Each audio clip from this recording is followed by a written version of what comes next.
Thank you, Troy. I want to congratulate this year's honorees. That's what this actual gathering is about. It's these grassroots leaders that give us what we truly need to win. We have a lot of presidential candidates here this afternoon, but our strength as a party comes from the grassroots. Our party does not need a savior. We need each other. We need to deepen our bonds. We need to organize. We need to build community strength. I am here literally because of that tradition. My grandma was born and raised in Iowa. My family comes from a mining town called Buxton, where blacks and whites went down into the mines together to carve out of the earth their American dream, where we had a community that lived together, built community together. They built a more beloved community together. They were affirming that we in America have a common purpose, a common cause, a common American dream and destiny. But today those bonds are being tested, leading many to believe that the forces tearing us apart are stronger than the bonds holding us together. We are being tested. When millions of Americans work full-time jobs, pick up extra shifts when they can, but they still need food stamps to feed their family. When there are shrines on our streets to shooting victims, like the ones in front of schools and houses of worship across our country. When we have a criminal justice system that, as Brian Stevenson says, treats you better if you're rich and guilty than poor and innocent. We are being tested. This is a moral moment in America, and we must meet this test. I'm running for president because we can't take 4 more years of Donald Trump.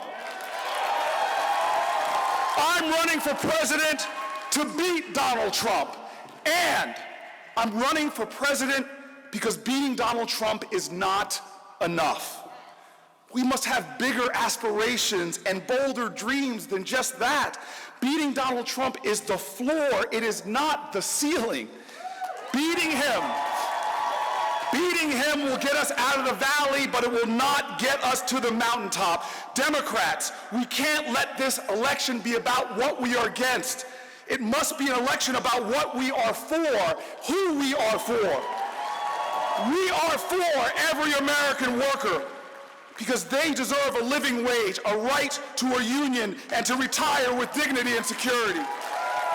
We are for public school teachers. We're for valuing them, supporting them, and raising their pay.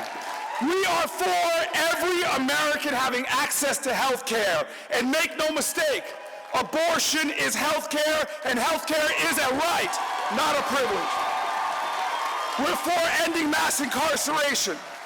And in the name of every shooting victim in America, we will take a fight to the corporate gun lobby, and we will win. This is the call of our country. We come from generations that no matter what the challenge, they kept their eyes on the prize.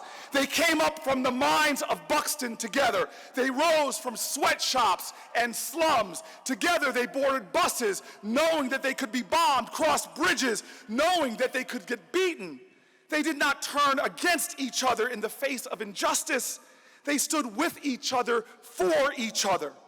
They beat the demagogues and bullies and bigots who tried to push them down by doing the work and the struggle and the sacrifice to lift people up. Now, Iowa, it's our turn. This election is not a referendum on one person in one office. It's a referendum on who we are and who we must be to each other and for each other. Donald Trump wants this election to be about him on his terms and his turf. That's how he wins. We win when we rise with grace and grit, rise with patriotism, love of country, and love for one another.